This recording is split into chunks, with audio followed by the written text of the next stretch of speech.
കാർഗിൽ യുദ്ധത്തിൽ പാകിസ്ഥാന് പ്രഹരമേൽപ്പിച്ച ഇന്ത്യയുടെ പിനാക്ക റോക്കറ്റ് വാങ്ങാൻ ഫ്രാൻസ് തീരുമാനിക്കുന്നു എന്നൊരു വാർത്തയാണ് നമുക്ക് അന്താരാഷ്ട്ര മാധ്യമങ്ങളിൽ നിന്നൊക്കെ ലഭ്യമാവുന്നത്. യഥാർത്ഥത്തിൽ ഇത് ശരിക്കും പറഞ്ഞു കഴിഞ്ഞാൽ ഇന്ത്യയുടെ ഒരു പ്രതിരോധ മേഖലയുടെ ഒരു വ്യവസായത്തിൻ്റെയൊക്കെ വലിയൊരു ശക്തിയെ തന്നെയല്ലേ വിളിച്ചോതുന്നത്.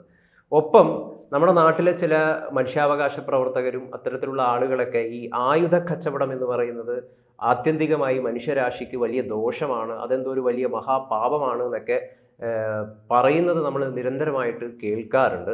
നമ്മുടെ മുഖ്യമന്ത്രി പിണറായി വിജയൻ തന്നെ കഴിഞ്ഞൊരു ദിവസം ഇന്നിപ്പം മോദി ട്രംപിനെ കാണുകയാണ്. അപ്പം ട്രംപുമായിട്ടുള്ള മോദിയുടെ കൂടിക്കാഴ്ച അടിസ്ഥാനപരമായിട്ട് ആയുധ കച്ചവടത്തിൻ്റെ ഡീൽ ഉറപ്പിക്കാൻ വേണ്ടിയിട്ടാണ് എന്നാണ് പിണറായി വിജയൻ അടക്കം പ്രതികരിച്ചത്. അതെന്തോ ഒരു മോശം കാര്യമാണ് എന്ന രീതിയിലൊക്കെയാണ് ഒരു അദ്ദേഹത്തിൻ്റെയൊക്കെ വർത്തമാനത്തിൽ നിന്ന് നമുക്ക് മനസ്സിലാക്കാൻ പറ്റുന്ന ഒരു ധ്വനി. എങ്ങനെയാണ് സാർ ഈ മൊത്തത്തിൽ ഈ ആയുധ രാഷ്ട്രീയത്തെ നോക്കിക്കാണുന്നത്?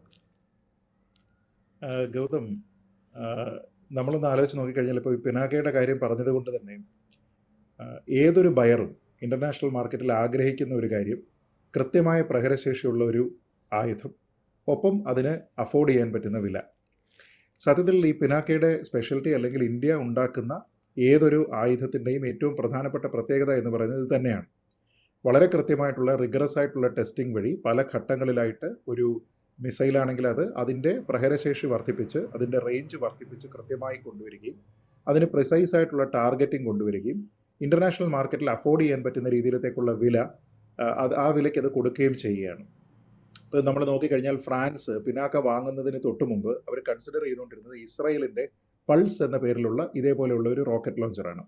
അപ്പോൾ ഇത് വേണ്ട എന്ന് വെച്ച് അവരിതിലേക്ക് പോകുന്നതിന് പല പല കാരണങ്ങളുണ്ട്. അതിൽ ഒരു കാരണം ഡെഫിനറ്റ്ലി അവരെ ഉദ്ദേശിച്ചിരിക്കുന്ന ഏറ്റവും പ്രധാനപ്പെട്ട കാര്യമെന്ന് പറയുന്നത് ഒന്ന് ബജറ്റ്, രണ്ട് പ്രിസിഷനാണ്. ഈ രണ്ട് കാര്യങ്ങളും കൊടുക്കാനായിട്ട് പിനാക്കയ്ക്ക് കഴിയുന്നു എന്നുള്ളതാണ് പ്രധാനം. ഇത് ഇവർ മാത്രമല്ല. ഇപ്പോൾ മുഖ്യമന്ത്രി പിണറായി വിജയൻ പറഞ്ഞ പ്രസ്താവനയുമായി ചേർത്ത് പറഞ്ഞാൽ നമ്മൾ ഇത് ഡിഫൻസ് ഡീലിന് പോകുന്ന അല്ലെങ്കിൽ നമ്മുടെ എക്യുപ്മെൻറ്റ് വിൽക്കുന്ന ഒരേ ഒരു രാജ്യമെന്ന് പറയുന്നതും ഫ്രാൻസ് അല്ല. ഇപ്പോൾ അർമേനിയ നമ്മുടെ അടുത്ത് നിന്ന് ഇത് ഓൾറെഡി വാങ്ങിക്കഴിഞ്ഞിട്ടുണ്ട്. മറ്റ് വിവിധ രാജ്യങ്ങൾ, ഇന്തോനേഷ്യ അടക്കമുള്ള, നൈജീരിയ അടക്കമുള്ള, വിയറ്റ്നാം അടക്കമുള്ള രാജ്യങ്ങളുമായി നമ്മളിതിൻ്റെ നെഗോസിയേഷനിലുമാണ്. അപ്പോൾ ഇത് പല ഘട്ടങ്ങളിലായിട്ടത് പ്രോഗ്രസ് ചെയ്യുന്നുണ്ട്. എന്ന് വെച്ചാൽ നമ്മുടെ രാജ്യത്തിനെ സംബന്ധിച്ചിടത്തോളം നമ്മളിപ്പോൾ വളരെ കൃത്യമായ രീതിയിലത്തേക്ക് ഡിഫൻസ് ഡീലുകൾ വഴി നമ്മൾ തന്നെ ഇവിടെ മേക്ക് ഇൻ ഇന്ത്യ പദ്ധതി ഒക്കെ വഴി നമ്മളിവിടെ ഉൽപ്പാദിപ്പിക്കുന്ന നമ്മുടേതായിട്ടുള്ള ഉപകരണങ്ങൾ നമ്മൾ വിൽക്കുന്ന ഒരു രീതിയിലത്തേക്ക് വരുന്നുണ്ട്. അതിനൊരു ഇൻ്റർനാഷണൽ മാർക്കറ്റ് അവിടെ ഉണ്ട്. എന്ന് വെച്ചാൽ ആ മാർക്കറ്റ് നമ്മുടെ DRDO ഉൾപ്പെടെയുള്ള നമ്മുടെ സംവിധാനങ്ങൾക്കുള്ള ഒരു എൻഡോഴ്സ്മെൻറ്റ് കൂടിയാണ്. കാരണം നമ്മുടെ ഇത്രയും വലിയ കോടിക്കണക്കിന് തുക മുടക്കിയതിന് ശേഷം ഇതൊക്കെ തന്നെ വാങ്ങാനായിട്ട് പോകുന്നു എന്ന് പറയുമ്പോൾ നമ്മുടെ ഇൻഡിജിനസ് ടെക്നോളജി അത്രത്തോളം അഡ്വാൻസ്ഡ് ആണ് എന്നുള്ളൊരു കാര്യമുണ്ട്. ഈ പിനാക്ക തന്നെ ഞാൻ നേരത്തെ പറഞ്ഞതുപോലെ ഇതിൻ്റെ റേഞ്ച് പലതവണയായിട്ട് വർദ്ധിപ്പിച്ചു വന്നതാണ്.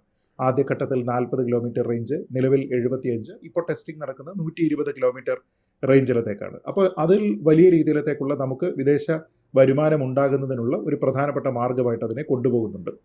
ഇത് മാത്രം പോരാ. അതായത് ഇത് നമ്മൾ ഉൽപ്പാദിപ്പിച്ച് വിൽക്കുന്നു, പക്ഷേ അതേസമയം തന്നെ നമ്മുടെ രാജ്യത്തിൻ്റെ ഡിഫൻസിൻ്റെ റിക്വയർമെൻറ്റ് എന്തൊക്കെയാണെന്ന് നോക്കുക. അതിലെല്ലാ കാര്യങ്ങളും നമ്മളിവിടെ ആഭ്യന്തരമായിട്ട് ഉൽപ്പാദിപ്പിക്കുന്നില്ല.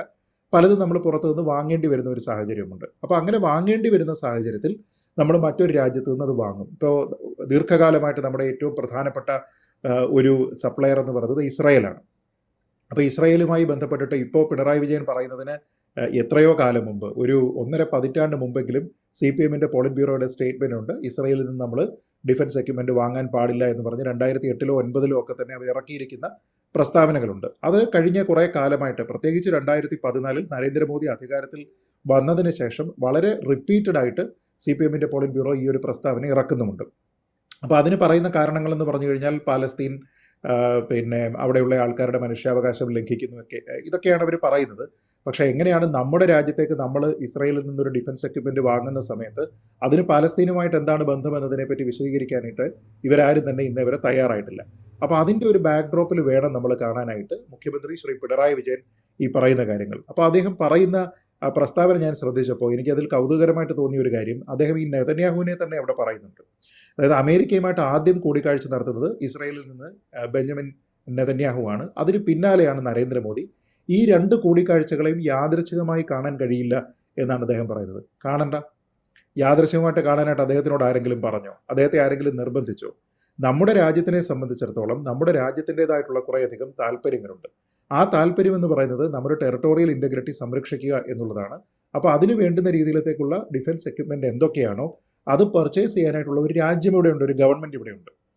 അപ്പോൾ ആ ഗവൺമെൻറ് എല്ലാ വർഷവും ബജറ്റിൽ ഏറ്റവും വലിയൊരു പ്രൊവിഷൻ അലൊക്കേറ്റ് ചെയ്യുന്നത് തന്നെ നമുക്ക് ഇത്തരത്തിലുള്ള ഡിഫൻസ് എക്യുപ്മെൻറ്റ് വാങ്ങുന്നതിന് വേണ്ടിയിട്ടാണ്. അപ്പോൾ അതിന് വേണ്ടിയിട്ട് വളരെ ഉയർന്ന ബജറ്റാണ്.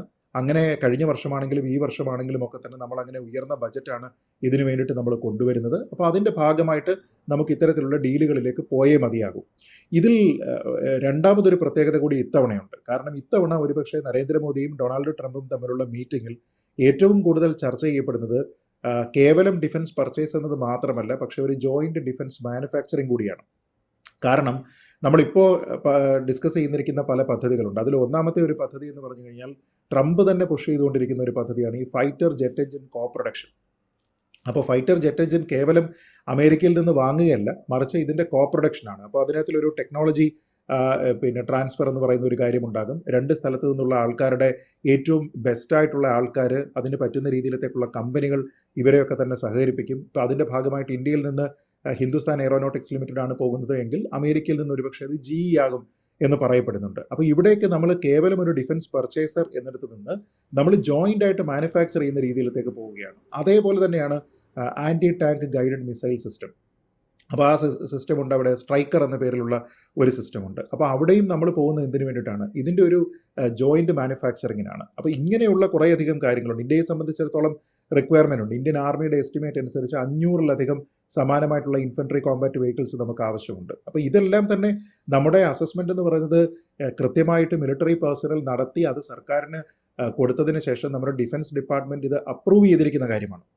അതായത് നമുക്ക് ഇത്രത്തോളം ആവശ്യമുണ്ട്, അതിന് ഇത്ര ബജറ്റ് ആവശ്യമുണ്ട്, നമ്മൾ വാങ്ങുകയാണെങ്കിൽ നമ്മൾ ഇന്ന പ്രോഡക്റ്റുകളാണ് നമ്മൾ മാർക്കറ്റിൽ കണ്ടിട്ടുള്ളത്, അതിൽ നിന്ന് നമ്മൾ ഇന്ന കാര്യത്തിലേക്കാണ് നമ്മൾ സീറോ ഇൻ ചെയ്യുന്നത്. പിന്നീടാണ് ഫർദർ ആയിട്ടുള്ള അതിൻ്റെ ഡെവലപ്മെൻറ്റ്, ടെക്നോളജി ട്രാൻസ്ഫർ ഉണ്ടോ, ജോയിൻറ്റ് മാനുഫാക്ചറിങ് ആണോ, അതോ അത് കേവലം പർച്ചേസ് ആണോ, ഇങ്ങനെയുള്ള കുറേയധികം കാര്യങ്ങളുണ്ട്. ഇതൊക്കെ നോക്കുന്നതിന് വേണ്ടിയിട്ടുള്ള ഒരു ഡിഫൻസ് ഡിപ്പാർട്ട്മെൻറ്റ് കേന്ദ്രത്തിലുണ്ട്. അപ്പോൾ അതിൽ ഡിഫൻസ് എന്ന് പറയുന്ന ഒരു ഡിപ്പാർട്ട്മെൻറ്റ് സംസ്ഥാനത്തിൽ ഇല്ലാത്ത സ്ഥിതിക്ക് പ്രത്യേകിച്ച് മുഖ്യമന്ത്രി ശ്രീ പിണറായി വിജയൻ അതിൽ എന്തെങ്കിലും രീതിയിലത്തേക്കുള്ള അഭിപ്രായം പറയേണ്ടുന്ന കാര്യമില്ല. കാരണം പൊന്നൊരുക്കുന്നിടത്ത് പൂച്ചയ്ക്ക് എന്താ കാര്യം എന്ന് പറയുന്നത് പോലെ മുഖ്യമന്ത്രിക്ക് ഇവിടെ അഭിപ്രായം പറയേണ്ടുന്ന കാര്യമില്ല. കാരണം ഇത് നമ്മുടെ രാജ്യത്തിൻ്റെ ഡിഫൻസിനെ പറ്റിയുള്ള കാര്യമാണ്. നമ്മുടെ രാജ്യത്തിൻ്റെ ടെറിട്ടോറിയൽ ഇൻറ്റഗ്രിറ്റി, നമ്മുടെ രാജ്യത്തിൻ്റെ ആഭ്യന്തര സുരക്ഷ, ഈ കാര്യവുമായി എല്ലാം ബന്ധപ്പെടുത്തി നമ്മൾ കൂടുതലായിട്ടുള്ള എക്യുപ്മെൻറ്റ് വാങ്ങുക എന്ന് പറഞ്ഞാൽ അത് കേവലം ഇന്ത്യ മാത്രം ചെയ്യുന്നൊരു കാര്യമല്ല. കമ്മ്യൂണിസ്റ്റ് രാജ്യങ്ങൾ ഉൾപ്പെടെ ലോകത്തുള്ള നിരവധി രാജ്യങ്ങൾ, ഏതാണ്ട് എല്ലാ രാജ്യങ്ങളും കൃത്യമായിട്ട് ചെയ്യുന്നതാണ്. അതുകൊണ്ടാണ് ഞാൻ നേരത്തെ പറഞ്ഞത് താരതമ്യേന ചെറിയ രാജ്യങ്ങളായിട്ടുള്ള, അതല്ല എങ്കിൽ നമ്മൾ ഈ യുദ്ധമുഖത്തൊന്നും തന്നെ നമ്മൾ അങ്ങനെ കാണാത്ത രാജ്യങ്ങൾ പോലും ഇന്ത്യയിൽ നിന്ന് പിന്നാക്ക വാങ്ങാനായിട്ട് ക്യൂ നിൽക്കുന്നുണ്ട്. അത് എന്തിനു വേണ്ടിയിട്ടാണ്? ഈ ഡിഫൻസിൽ ഉള്ള ഏറ്റവും പ്രധാനപ്പെട്ട ഒരു കാര്യമുണ്ട്. അതായത് നമ്മുടെ ഒഫൻസിന് നമ്മൾ തയ്യാറാണ് എന്ന് പറയുന്നിടത്താണ് ഏറ്റവും മികച്ച ഡിഫൻസ്.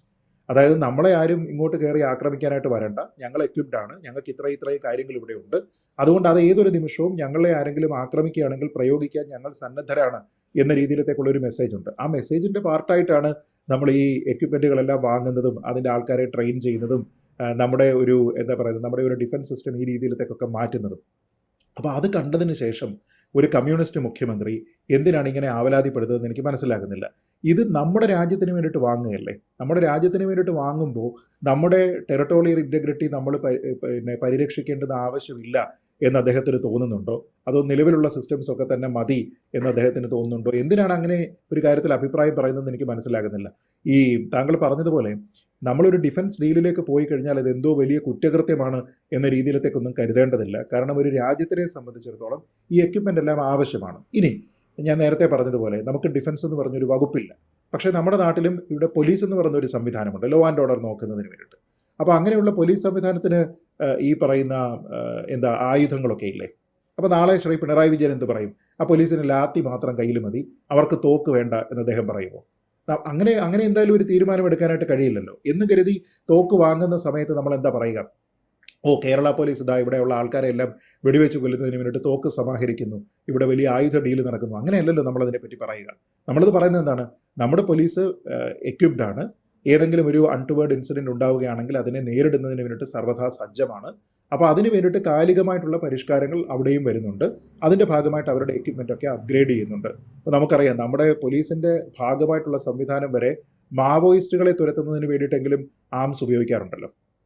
നമ്മൾ മാവോയിസ്റ്റുകളെ തുരത്തുന്നതിന് വേണ്ടിയിട്ട് ശ്രീ പിണറായി വിജയനോട് ഇപ്പോൾ ചോദിച്ചു കഴിഞ്ഞാൽ അഡ്വാൻസ്ഡ് ആയിട്ടുള്ള എക്യുപ്മെൻ്റ് ആണോ വേണ്ടത്, അതോ പണ്ട് നമ്മളിങ്ങനെ ഈ സിനിമയിൽ കാണുന്നത് പോലെ ഇങ്ങനെ 2 വലി വലിച്ചതിന് ശേഷം ടേ ടേ എന്നും പറഞ്ഞിട്ട് ഓരോ തവണ വെടിവെക്കുന്ന രീതിയിലത്തേക്കുള്ള തോക്ക് വേണമെന്ന് അദ്ദേഹം പറയുമോ? അങ്ങനെ ചെയ്യുന്ന സമയത്തേക്ക് അവർ അതിനേക്കാൾ കുറച്ചുകൂടി അഡ്വാൻസ്ഡ് ആയിട്ടുള്ള സാധനമാണ് ഈ മറ്റുള്ള ആൾക്കാരുടെ കയ്യിൽ ഇരിക്കുന്നതെന്നുണ്ടെങ്കിൽ ഇവിടെയുള്ള പോലീസ് ഫോഴ്സിൽ ആൾനാശമാണ് ഉണ്ടാവുക. അപ്പോൾ ഇതൊക്കെ വെറുതെ പറയുന്നതിന് വേണ്ടി പറയുക, വിമർശിക്കുന്നതിന് വേണ്ടി വിമർശിക്കുക. എന്ത് താല്പര്യം മുൻനിർത്തിയിട്ടാണോ രാജ്യം ഒരു ഡിഫൻസ് ഡീലിന് പോകുന്നത്? അത് ജോയിൻറ്റ് മാനുഫാക്ചറിങ് ആയിക്കോട്ടെ, ആയിക്കോട്ടെ, വാങ്ങുന്നതായിക്കോട്ടെ, അതെല്ലാം തന്നെ പല കാര്യങ്ങളുമായി ബന്ധപ്പെട്ടതാണ്. ഒന്ന് സാമ്പത്തിക സുരക്ഷിതത്വം, 2 രാജ്യത്തിൻ്റെ ടെറിട്ടോറിയൽ ഇൻറ്റഗ്രിറ്റി, ഇങ്ങനെയുള്ള പല കാര്യങ്ങളുമായിട്ട് ബന്ധപ്പെടുത്തി നിൽക്കുന്നതാണ്. അതിനേക്കാൾ ഉപരിയായിട്ട് ഇതിലൊരു വലിയ നയതന്ത്രമുണ്ട്. നമുക്ക് വലിയ താല്പര്യമുള്ള ഒരു സൗഹൃദ രാജ്യത്തിൽ നിന്നല്ലാതെ നമ്മൾ ഈ എക്യുപ്മെൻ്റ് ഒന്നും തന്നെ വാങ്ങുകയില്ല. അപ്പോൾ അതിൽ തന്നെ ടെക്നോളജി ട്രാൻസ്ഫർ പോലെയുള്ള പല കാര്യങ്ങൾ അവിടെ നടക്കുന്നുണ്ട്.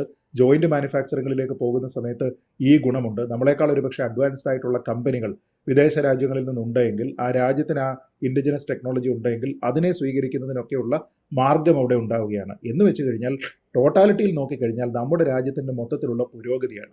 ആ പുരോഗതി വേണ്ട എന്ന് ശ്രീ പിണറായി വിജയൻ അഭിപ്രായമുണ്ട് എങ്കിൽ ആ അഭിപ്രായം 4 മടക്കി അദ്ദേഹം പോക്കറ്റിൽ വെച്ച് നിൽക്കുകയല്ലാതെ മറ്റ് നിർവാഹമില്ല. കാരണം നമ്മുടെ രാജ്യത്തിൻ്റെ താല്പര്യമാണ് സംരക്ഷിക്കപ്പെടേണ്ടത്. പിണറായി വിജയൻ മുഖ്യമന്ത്രിയായിരിക്കുന്ന കേരളത്തിൻ്റെ ഇൻറ്റഗ്രിറ്റി, ടെറിട്ടോറിയൽ ഇൻറ്റഗ്രിറ്റി എന്ന് പറയുന്നത് സംരക്ഷിക്കുന്നത് പോലും ഇത്തരത്തിലുള്ള ഡിഫൻസ് പർച്ചേസുമായി ബന്ധപ്പെട്ടിരിക്കുന്നതാണ് എന്ന് അദ്ദേഹത്തിനെ ആരെങ്കിലും പറഞ്ഞൊന്ന് ബോധ്യപ്പെടുത്തിയെങ്കിൽ ഇത്തരത്തിലുള്ള അബദ്ധ പ്രസ്താവനകൾ ഇനിമേലിൽ അദ്ദേഹത്തിൻ്റെ ഭാഗത്തു നിന്ന് ഉണ്ടാകാതെ ഇരിക്കുമെന്നാണ് എനിക്ക് തോന്നുന്നത്. നന്ദി ശ്രീ പണിക്കർ. എന്തായാലും രാജ്യത്തിൻ്റെ സുരക്ഷയാണ് ഏറ്റവും വലിയ പ്രധാനം, രാജ്യത്തിൻ്റെ താല്പര്യമാണ് പ്രധാനം. ഇന്ത്യയിലേക്ക് ആയുധം നൽകുന്ന ഏറ്റവും വലിയ 2ാമത്തെ രാജ്യമാണ് ഈ ഫ്രാൻസ് എന്ന് പറയുന്നത്. അവർ നമ്മുടെ കയ്യിൽ നിന്ന് തന്നെ ഒരു മിസൈൽ വാങ്ങുന്നു എന്ന് പറയുന്നത് ശരിക്കും പറഞ്ഞു കഴിഞ്ഞാൽ ഇന്ത്യയിലെ പ്രതിരോധ വ്യവസായത്തിന് വലിയൊരു കരുത്ത് പകരുന്നൊരു കാര്യം തന്നെയാണ്. അപ്പോൾ എന്തായാലും ചർച്ചയിൽ പങ്കെടുത്തതിന് വളരെയധികം നന്ദി. നന്ദി. കൂടുതൽ വാർത്തകളും വിശേഷങ്ങളും നിങ്ങളിലേക്ക് എത്താൻ ABC മലയാളം സബ്സ്ക്രൈബ് ചെയ്യുക, ബെൽ ബട്ടണും അമർത്തുക.